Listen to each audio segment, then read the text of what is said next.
कम लोग प्रश्न करते हैं ऐसा, आपने प्रश्न किया है, उत्तर दे रहे हैं। सारे काम भगवान करते हैं, कहते हैं ईश्वर की मर्जी के बिना पत्ता भी नहीं हिलता। तो जब सब भगवान करते हैं तो फिर पापी व्यक्ति क्यों है? बिल्कुल, है ना। हमने चोरी की तो फिर हमने वो भी ईश्वर की मर्जी से की, क्योंकि सब ईश्वर की मर्जी से हो रहा है। ये सवाल है आपका। जी जी बिल्कुल। अब उत्तर के लिए आपसे ही मैं प्रश्न करूंगा। जी। आपकी एक गाड़ी है, माना कि एक कार आपकी है और आप मालिक हैं, कार के मालिक। आपने एक ड्राइवर लगा रखा है। आपने ड्राइवर से कहा कि गाड़ी लेके स्टेशन चले जाओ, गाड़ी लेके एयरपोर्ट चले जाओ, गाड़ी लेके मार्केट चले जाओ। तो आप जो कहते हैं आपका ड्राइवर वहीं ले जाएगा गाड़ी। जी। गाड़ी आपकी मर्जी से चलती है, चलाता तो ड्राइवर है पर मर्जी आपकी है। सही है जी बिल्कुल। आपने गाड़ी एयरपोर्ट के लिए रवाना की, जा बेटा मेरे गेस्ट आ रहे हैं, जाओ एयरपोर्ट से लेके आओ।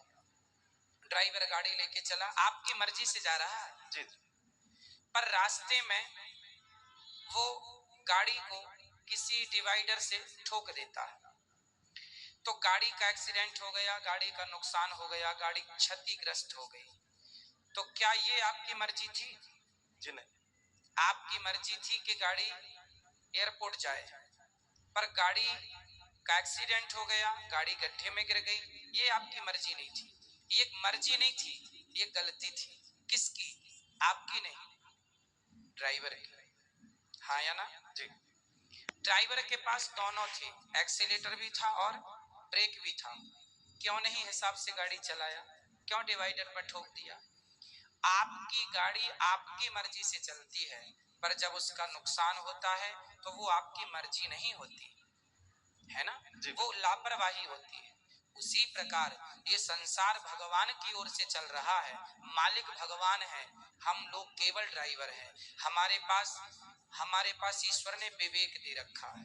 आपको पता है कि आपको गुलाब की सैया पर तो सोना है, आप कहीं गुलाब होंगे तो आप जाके उस गुलाब के ऊपर बैठ भी सकते हैं, खड़े भी, पर कांटों का ढेर होगा तो आप नहीं खड़े होंगे। आपको पता है कि ये गुलाब है, ये कांटा है, आपको समझ है कि सही है, ये गलत है। जब आपको समझ है तो आपने अपनी समझदारी से अपने मन को रोका क्यों नहीं गलत काम से?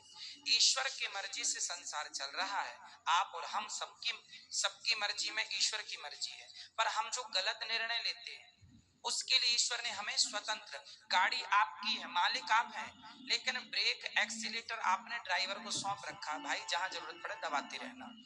उसी प्रकार ईश्वर ने भी हमें बुद्धि देके स्वतंत्र कर दिया है कि जहां जरूरत पड़े वहां अपने हित में अहित में सोच लेना। आपको कहा जाए कुएं में गिर जाओ, आप नहीं गिरेंगे, आपको पता है गलत है। तो आपको स्वयं को ईश्वर ने इतनी पावर दे रखी है। मालिक तो आप हैं गाड़ी के, लेकिन कुछ पावर ड्राइवर के पास भी है ना, ब्रेक एक्सीलेटर। उसी प्रकार संसार ईश्वर का है, संसार ईश्वर की मर्जी से चलता है, पर जब आप गलत करते हैं तो वो ईश्वर की मर्जी नहीं होती, वो आपके मन की गलती होती है। आपने अपने मन को नियंत्रित क्यों नहीं किया? ड्राइवर ने गाड़ी को क्यों नहीं नियंत्रित किया? अब नुकसान हुआ है तो वो ड्राइवर को भी चोट लगेगी, मालिक को चोट नहीं लगेगी। भाई एक्सीडेंट हुआ है तो चोट मालिक तो घर में बैठा है, मालिक तो परमात्मा है। अब तुम ही ड्राइवर हो तो तुम ही भोगो फिर। तो अपने अपने किए का दंड, ईश्वर की मर्जी से संसार चलता है, पर उन्होंने हमें सही गलत की सोच दे रखी है। सही गलत क्या है वो पहचान दे रखी है। अब आप गलत करें तो इसमें दोषी ईश्वर कैसे हो सकता है? जी गुरुजी, लेकिन मेरा एक थोड़ा सा डाउट है गुरुजी। जी। हमने रामायण सीरियल देखा है टीवी में, ठीक है। उसमें ये दिखाया गया था कि जब राम जी लंका को जीत लेते हैं और माता सीता जी जब अग्नि परीक्षा देती हैं, उसके बाद में राजा दशरथ जी आसमान में प्रकट होते हैं। बिल्कुल। और वो राम जी को बोलते हैं कि मुझे तुम पर बहुत गर्व है, मैं तुमसे बहुत खुश हूँ। तो भगवान राम वहां पे उनसे एक चीज मांगते हैं कि आप मुझे एक वचन दे दो कि आप जो है माता कैकेयी को क्षमा कर दो, इसमें कोई गलती नहीं। लेकिन वो जो आप बता रहे हैं कि एक विवेक और जो बुद्धि जो दे रखी है वो भगवान ने सभी को दे रखी है, वो माता कैकेयी को भी दे रखी थी, लेकिन उन्होंने गलत निर्णय लिया, लेकिन भगवान ने उनको क्षमा कर दिया। तो मैं ये कहना चाह रहा हूँ कि जब भगवान उनको क्षमा कर सकते हैं तो हम लोगों को क्यों नहीं क्षमा? हाँ करते हैं, आपको भी करते हैं, हमें भी करते हैं। कब करेंगे? जब शरण में कैकेयी माँ चित्रकूट जब आई थी ना, तो उन्होंने क्षमा मांग ली थी राम जी से, आत्मसमर्पण कर दिया था, बेटा अपराध हो गया, राम यदि तुमने मुझे माफ कर दिया तो वचन दो कि अगली बार तुम मेरे पुत्र बन के आओगे। वही कैकेयी माता देवकी बनी और फिर उनके गर्भ से श्री कृष्ण प्रकट हुए। तो भगवान कहते हैं तुम कितने भी बड़े पापी हो, यदि मेरे सामने आके आत्मसमर्पण कर दोगे और मेरे हो जाओगे, मैं भूल जाऊंगा कि तुमने कोई पाप किया। ये बात लिखी है लिखित में सुनिए। सन्मुख होहि जीव मोहि जबहि, जन सन्मुख होई मतलब जब मेरे सन्मुख आ जाएगा, समर्पण कर देगा, तो जन्म कोटि करोड़ों जन्मों के पाप मैं भूल जाऊंगा। ये लिखा है। एक छोटा सा क्वेश्चन, आपने सुना है कि धर्म बहन होती है, लोगों से कहते सुना है कि ये हमारी धर्म बहन है, ठीक है।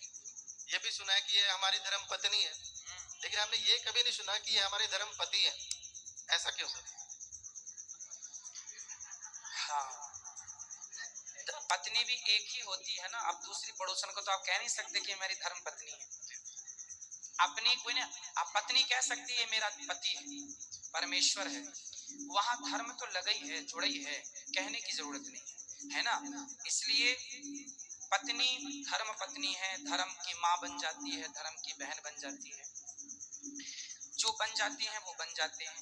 अब सबको आप कैसे अपना बना सकते हैं, पर सबको धर्म पति कैसे बनेगा? कोई पति प्रता नारी है ना, एक पति के सिवा, एक पुरुष के सिवा पराये पुरुष पर नजर जाएगी तो समाज उसे कुलटा कहेगा, चरित्रहीन कहेगा। शूर्पणखा गई थी तो उसकी नाक कान भंग हो गई। केवल ये धर्म नारी का नहीं है, पुरुष का भी है।